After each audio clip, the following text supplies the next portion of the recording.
Today, we shall be exploring the most iconic piece of headwear of the Middle Ages, the Not-A-Hennin.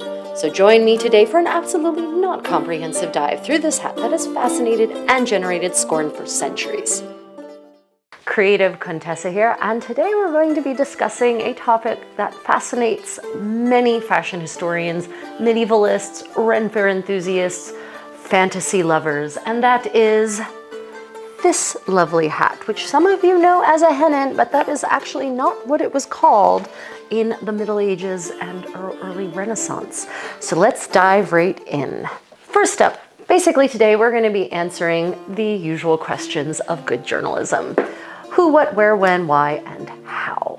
So let's talk about what. What is this thing? This is actually in the Middle Ages referred to as an haut tour in French, which literally means a high tour. A tour is a kind of headdress.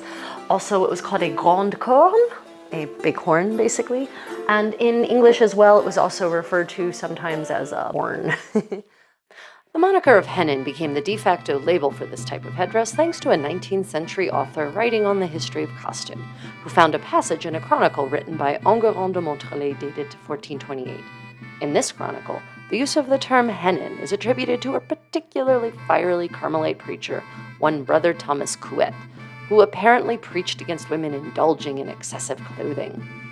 While also referring to it as an hauteur, he then goes on to apply the term hennin, encouraging boys to chase after women wearing such vainglorious headdresses, calling at them "Oena, Oena," and he urges them to pluck the headdresses from the women's heads to punish them for their feminine vanity. Amusingly, but unsurprisingly, his sermon fails to address the vanity of the men of this era, who were absolutely as fond of peacocking as the ladies. But I digress. That all notwithstanding, this term is problematic for several reasons, one of which being that, as far as I'm aware, the term hennin has only ever been found in this chronicle. Let me know in the comments below if you have other information. Second, the term is clearly pejorative, most likely originating from the Middle Dutch hennink, which is the crude term for the male genitalia, making this unlikely to have been the way that people referred to it commonly, especially not elegant ladies of the court, and certainly not in the dry annals of household accounts. And third, this chronicle dates to 1428, which predates the cone-shaped version of this headdress by at least 30 years, meaning that the term hennin was not meant to apply to the object of today's discussion at all. And yet, thanks to the Victorian fervor for the Neo-Gothic revival, we today utilize the term hennin, having completely lost sense of its originally lewd implications. I mean, just imagine going around calling your hat a dick. Anywho, moving on.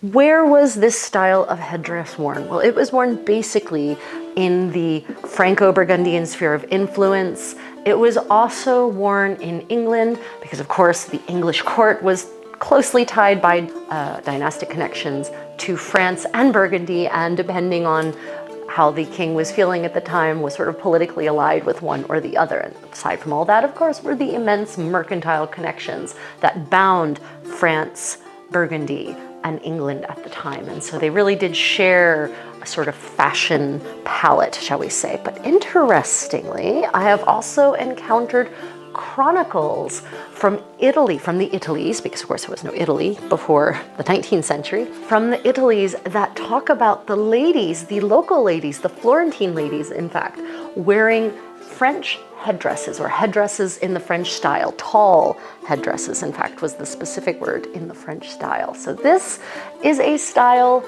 that could well have made its way across Europe. But where, when, and why? Who wore the haut tour, the grande corne? Well, that was mostly ladies of the aristocracy, but in Burgundy especially, the up-and-coming mercantile class was extremely eager to don the fashions of their social betters. And so we have many portraits of merchants, a lot of them actually Italian merchants, living in Burgundy and representing their Italian masters up in that great polity, wearing such attires. You can see these several different portraits of ladies of very middle-class birth sporting this delightful and elegant style. And in fact, there is a poem from the 15th century that basically is a debate between a lady of the mercantile class and a great noble lady with a capital L. The bourgeoise basically accuses the lady of thinking herself superior because of the height of her headdress, while the lady outright states that wearing a hood shows a lack of class, literally, and that her lofty hat entitles her to a place above the good woman. In an era before tacky fashion labels were blazoned across our bodies, a privilege for which we stupidly pay, such visible signs were essential for identifying the right sort of people. Even though technically it was basically a symbol of the aristocracy, of the noble lady. It was almost practically a symbol of romantic courtly love in the second half of the 15th century. But that being said, we have the middle class who most assuredly also trying to ape their betters, also donned the haut à tour, or just the à tour in the case of, say, this flower pot style, this sort of truncated à tour, as it were. So the haut à tour seems to have been in fashion, at least in this shape, in the horn shape, from about the 1470s to the 1480s. But as a tour go, as headdresses go, of course, they started really, it sort of has its birth in the 1420s, and then the headdresses become more elaborate. You have, of course, the two-lobed à tour, and then you've got, you know, these different shapes and heights with different levels of veiling, until eventually it gets contracted down to just this single cone protruding off of one's head. So depending on your style, 1420s through to the 1480s, and some may claim 1490s, but I really feel that by the 1490s, this was out of fashion and it was just down to basically what we call hoods at that point, gabled hoods, all sorts of hoods. Why? Why were they worn? Well, it's a fashion. I mean, you can ask that question about so many different fashions, and sometimes there are practical answers, and sometimes it's just a question of aesthetics and looking different than the generation looked before you, or even than the court that was in power before you looked, or copying a fashion from someone else. I've personally read some theories that the haut à tour, or the grande corne, has its origins in Tang Dynasty China, which makes no sense because that would predate the fashionable item in Europe by a millennia, not even centuries, but 1,000 years basically. And then I've also heard some theories that it comes from certain parts of the Middle East and the sorts of headdresses that they wear called a tonsure.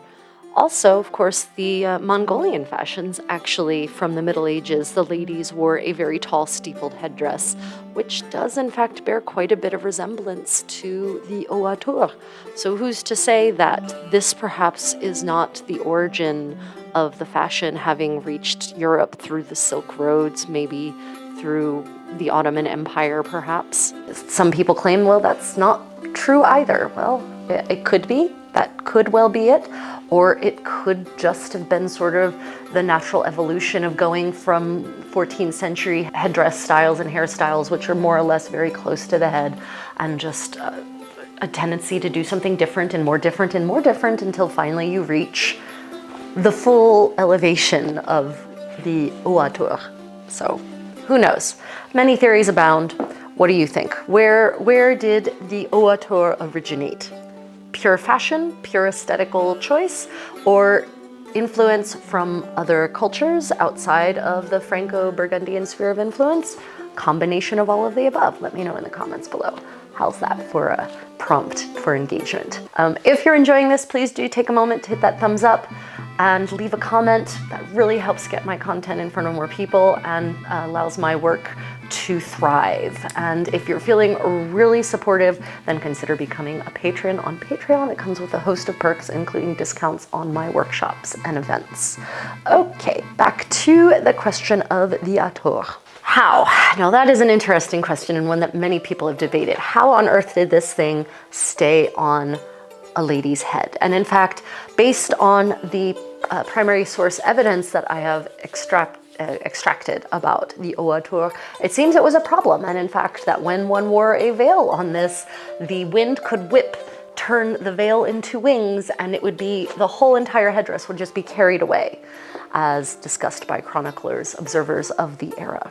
So how can you make it stay on your head? Well, when I made this particular haut à tour 12 years ago, no, that seems not long enough ago. 17 years ago, I can do basic math. 17 years ago, when I constructed this, 16 years ago, I can do math. 16 years ago, when I constructed this, I had some theories. And in fact, this one has been remade since then. And when I made the original one, it was perfectly designed in such a way that it just sat on my head, no problem. It kept itself on because the angle was right and the weighting was right and the way it fit on my head was perfectly right. But fast forward to 2016, and unfortunately, the frame in here had taken quite a beating. And so I reconstructed it anew with new framing inside, and we'll talk about that in a minute, vellum specifically. And when I reconstructed it, the things were just different enough that it did not quite keep itself on my head. And so I had to come up with a very invasive way of making it sit properly on my head. And that was to create a shelf in the back of my head with braids that were hair taped into place. And then that shelf kept this in a proper pose. But before I ruined it by reconstructing it and not getting it exactly right, it actually sat there perfectly on its own. That might not answer your question.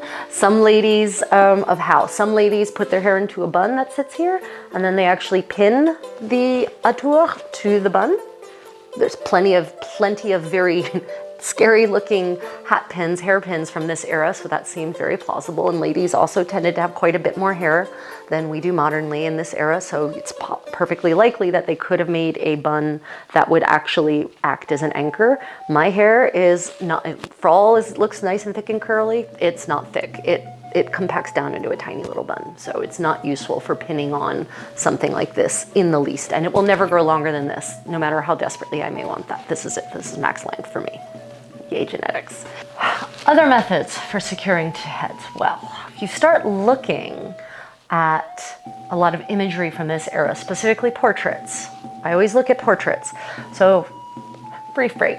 There are two primary, when it comes to painting anyway, well, even sculpted art, any kind of art, there are two types. There's allegorical, legendary, fantastical, sort of all fall in the same category. And then there are portraits of living people living in the era, people that the artist actually painted. So this is a difference between posthumous portraits, which you should never trust when it comes to any sartorial detail whatsoever. So I always try to find portraits or depictions, representations of a person who was living in the same moment in which the artist existed and who was intended to depict them as a person, nearly always a patron, because in that case, the artist is depicting them photographically versus depicting them in some kind of allegorical fashion. So you always have to consider your visual sources through those lenses. Is this fantastical, allegorical, legendary, sort of historiographical? So how they thought someone in the 12th century dressed? Or is this a person, the kind of person or a person whom the artist encountered multiple days in order to take their likeness and make a photographic style painting? Always look for the photographic style paintings when you're trying to confirm your suspicions about fashion and hair and details about daily life, right? Okay, back to your regularly scheduled lecture on the atour. Other methods for securing this to your head. If you start looking at portraits, if you look at the donor portraits that are part of triptychs, for example, from the Franco-Burgundian realm, sometimes even in England, what you're going to start seeing is this band around young ladies' heads, usually prepubescent or maybe just sort of entering puberty, but not quite through puberty yet. And their hair is drawn back into a bun or a ponytail, or even just drawn back and left to flow freely. And then this band is around their head, going around sort of this diagonal here. And there's a loop on the front, as there is on mine. And that same loop is the loop you see on the foreheads of all these ladies wearing these various kinds of atours. So what that means is, in my opinion, is this was the foundational piece. The band was the foundational piece even on grown post-pubescent ladies' heads. And then the hennin can be actually pinned to that, even though I've not yet found visual evidence of the hennin being pinned to that band, but it can be pinned to that band. And that band usually seems to be made of some kind of three-dimensional fabric, that being velvet. You can actually see in this particular set of ladies, there's a lot of really wonderfully brocaded, possibly embroidered, but I suspect made from brocaded tablet woven fabric. And so that will create a very textured band. And then the hennin, the fabric of the inside of the lining of the hennin, we'll talk about that in a moment, would sort of naturally almost adhere to it, kind of like a proto form of Velcro.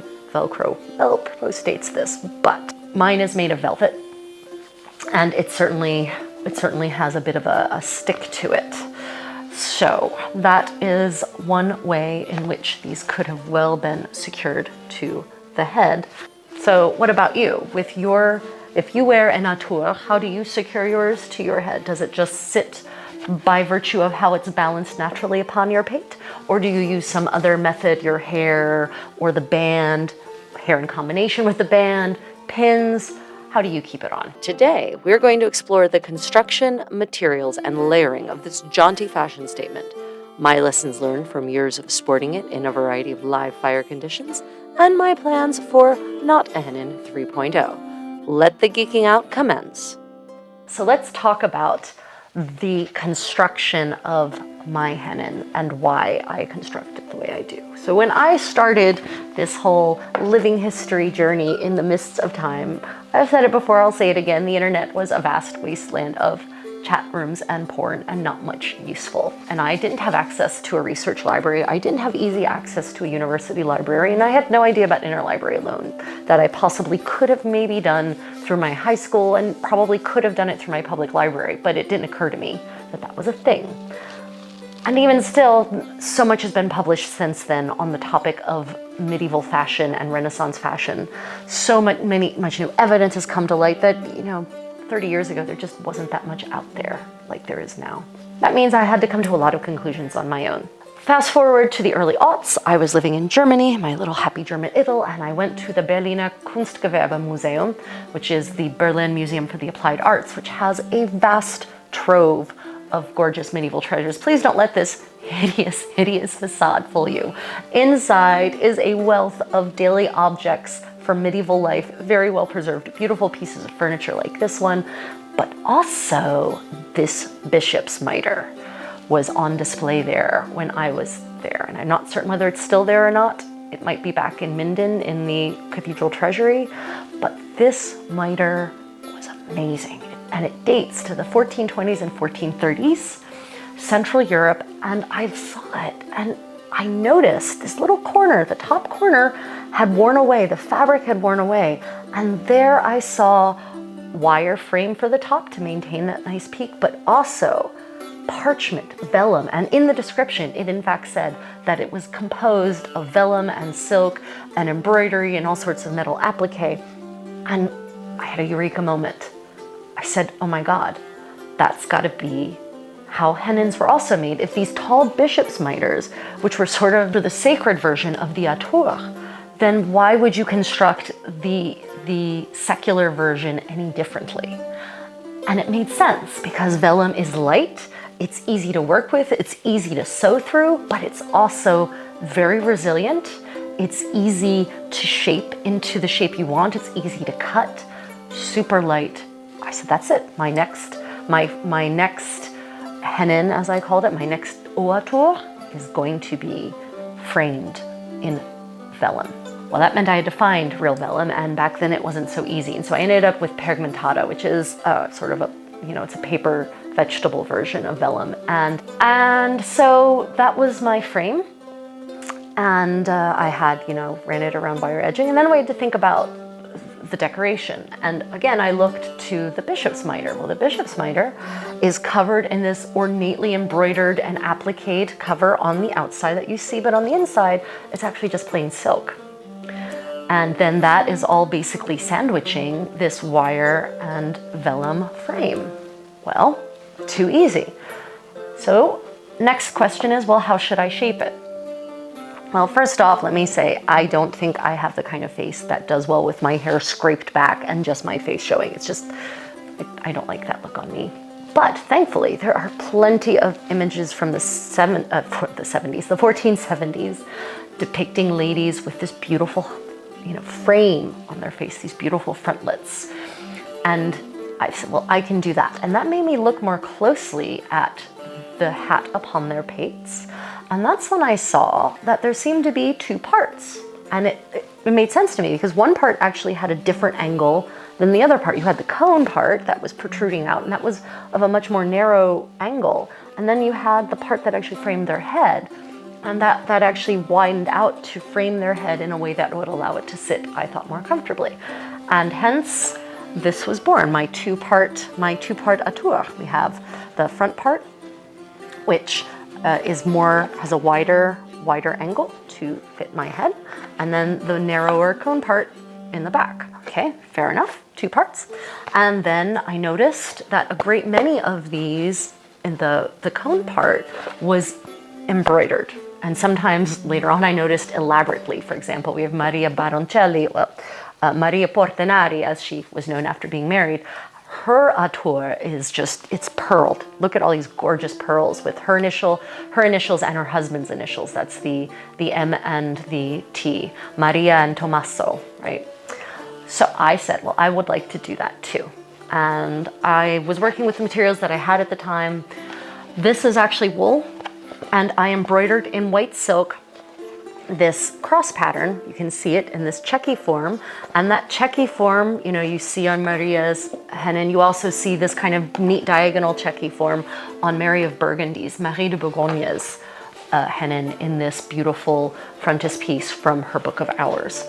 I was a baby embroiderer back then. I'm much more skilled now. So this is just white silk chain stitch in that pattern going all the way around. And as you can see in the back, I didn't even think about trying to make it match up. Right, so I embroidered this on black wool because so many of these atours on actual real people, they're black on their base.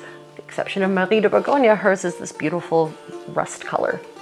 But for the most part, when it comes to real people in portraits, in actual proper portraits, and not something that could even be vaguely allegorical or fantastical or fictional, they nearly all seem to be this black or ornamented black. And that makes sense because in this era, black was the up and coming color, because to achieve black, a really good, proper, deep black, it was a very expensive dyeing process, which of course was another form of conspicuous consumption. And of course, also the Duke of Burgundy in this era, Charles the Bold, black was his go-to color. And so he, of course, set a lot of the fashion trends. So no doubt the move towards black headwear was sort of a way of imitating the Duke and being one with the court. That was basically the most powerful court in all of Europe in this era.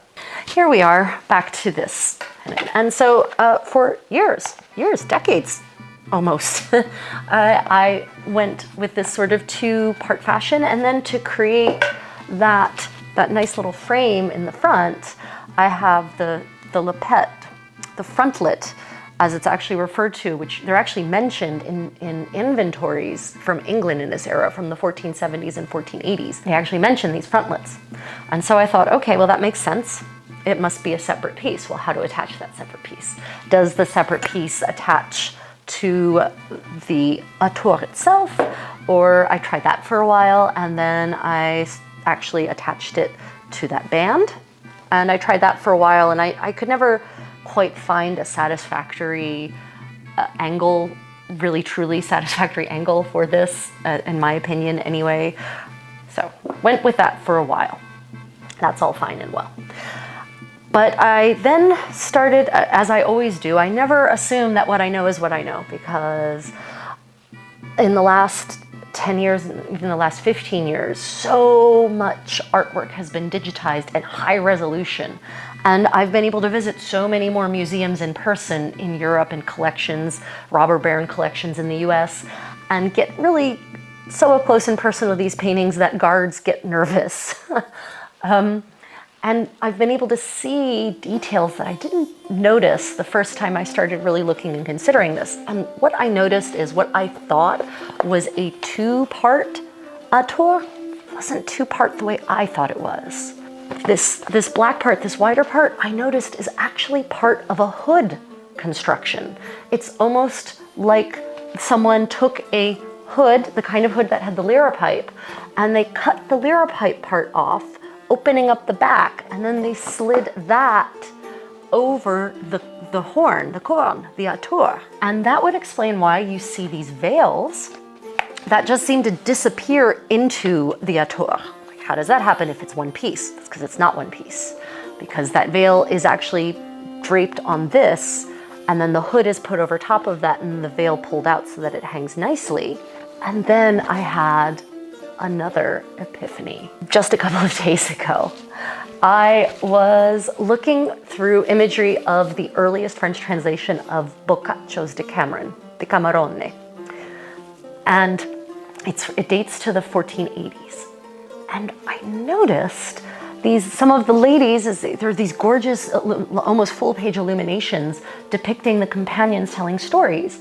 And I noticed in two of them, this interesting, clear, like translucent silk coif that they're wearing, and it's open in the back. And their hair is pulled through it, and it's folded back. And I thought, oh, that's interesting. It's like those winged coifs that I make out of linen that some of you have called my signature hat. Huh, that's really interesting. That would be a very noble form for the winged coif, to have it made out of such a diaphanous and expensive, finely woven silk. But it's a depiction of the Decameron. So I always take that sort of thing with a grain of salt, because those are fictional characters, and there's obviously sartorial choices in these pieces that indicate that this is basically a fantasy story. These aren't real people living now. These are people from the past. Everyone was aware that Il Decamerone was an old story, an old book by then. Okay, nice, but filed it away. But that same day, I started poking around at Hans Memling's portraits, real portraits of real ladies from this era. And suddenly there they were. This plethora of these super transparent winged silk coifs, some of which were just exactly like the ones, or possibly like the ones in the pictures from the Decameron, where it's just the front part that goes around the head and folds back. But then others, I noticed there was a veil component attached to it. As you can see in these pictures of these ladies, they're wearing it over top of their truncated atour, of their little flower pot hats. And you can see very clearly that it's very obviously attached directly to the coif, and that they've just decided to wear just that over top of their truncated hat, their truncated atour, to then frame their face in this delightful fashion. And then I thought about all of these portraits I'd seen of ladies in these haut atours, and there was this veil framing their face under the black hooded part. And light went on. Like, of course, that's it. They put on the black band, then this silk coif hooded veil thing goes on, and they turn the brim forward, and then they put the atour on, and then they put the hood over top, and then they have that nice, very fetching, light, transparent silk frame around their face, and then the heavier hood, which could keep the sun out and or keep them warm. And it all just made sense. It just made sense. So my next project is going to be that. I'm going to be making, I have the perfect silk for this winged, this transparent winged coif veil thing. Now I've got to go and see if I can identify it in the inventories based on the language. That could be tricky, because the inventories and the laundry bills and account purchase receipts and that sort of thing aren't necessarily that specific when it comes to items ordered. They're probably just listed as coifs, or maybe even just as veils, rather than any specific thing. But I'm going to see if I can find them anyway. That failing, no matter what, I'm going to be making one of these. I'm going to make the style that has the veil attached to it. It's a little bit stream of conscious video. I hope you guys are enjoying this freeform, watching me ramble at the camera. Anyway, I'm going to be going back to this black part, which, as I said, I'm pretty certain in most cases is part of a hood. And sometimes that hood continues all the way through the back, like it's complete drapes all the way back, and then there's a little round part, I think, sewn on, and then the atour is inserted in there. And then there's some where it's almost like a cap with sort of the back open on the cap, and it's just got built in that those wings that come down the sides, because you can see, for example, in this portrait, how there is sort of, you can see through to the veil that's hanging down the back of her head, the back of her neck. Right? So then you have just the lappets there instead of the whole hood covering her back. So I'm going to be making some version of this hood and trying just the atour part and seeing how that can be made to sit more comfortably on my head, more stably on my head, and how having the hood might actually help it stay more securely. Okay, so let's talk about my lessons learned from this version of the atour. First off, I covered it in wool. I really suspect that the level of society that this headpiece represents, it would not have been wool unless it was a resplendent doeskin wool. If you don't know what doeskin wool is, look it up. The stuff is like satin. It's so shiny and silky and smooth. Just absolutely gorgeous and super expensive and super hard to find for less than $70 a yard. Maybe they might have covered this kind of hat in that kind of splendid wool, then embroidered and bedecked. But I think it's more likely silk velvet, possibly, much like this here. And especially because the extant miters, which, like I said, they represent the sacred version of this secular hat as far as I'm concerned. All these miters, they're lined in silk or linen, and they're covered in absolutely splendidly adorned silk with actual gold and metal thread and ornaments and bezants, as it were. So I'm going to be making it, the next one is going to be made out of black silk velvet for certain, which I have. This one is lined in black linen because I was actually applying a medieval method in that I was using scraps that I had. Did they have black linen? I don't have evidence of black linen. I have evidence of yellow linen in Ireland for saffron. I have evidence of blue linen and green fustian. But I suspect if it were lined in linen, it would probably be lined in white linen. But the bishop's miters, all of the bishop's miters that I have personally seen, they're lined in silk. So I think it should probably be lined in silk as well, not in linen. And that would just be nice against your head in any case, although it might create problems with not adhering like Velcro to my band. So I'll be changing the materials. Black velvet, black silk velvet, which I will be embroidering, and then silk lined on the inside. So I made the mistake of not putting the wire framing around the edge. And as you can see in this picture, this wire is very substantial. It's not a thin wire, it's a pretty heavy gauge wire.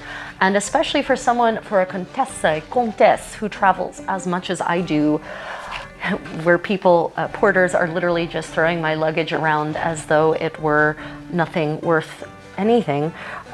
That means that I actually need all the protection for the edges that I can get. And camera on the inside here, you can see how all the rigors of travel have just crushed this in on itself, basically. After I discovered the bishop's miter, I then stumbled across another discovery. Specifically, these remarkable pieces of vellum, which once formed the foundation of an Icelandic bishop's miter, dated to circa 1500.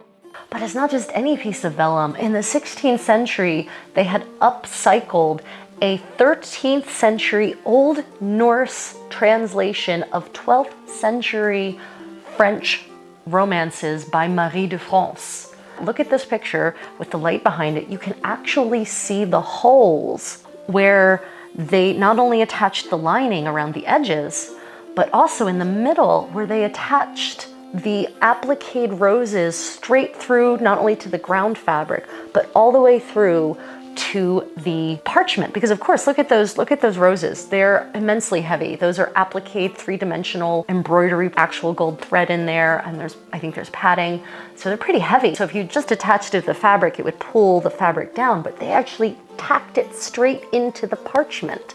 You can see that in these amazing little holes. That also gives me some ideas for the construction. So on my upcoming newly redesigned, newly recreated hennin, I'm going to do this pearl work. And I think that means to keep the fabric in place and to keep maybe the weight from pulling it down, I might end up actually doing tacking stitches at regular intervals to keep the heavier embroidered and embellished fabric from pulling down and shifting from the position it should be. Well, thank you for listening to my stream of consciousness about the ouateur. So, do you have such a headdress in your wardrobe? Have you made one?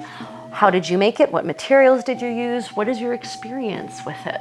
So going forward, I'm going to be making a new one of these. Stay tuned for the project video on that. Otherwise, let me know about your experiences in the comments below, and stay tuned for your moment of kitty zen.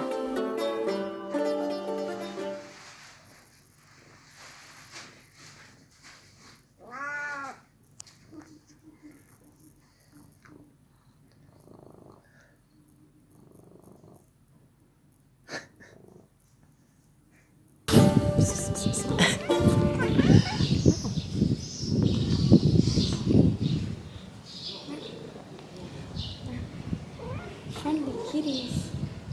Città della Pieve kitties are so friendly.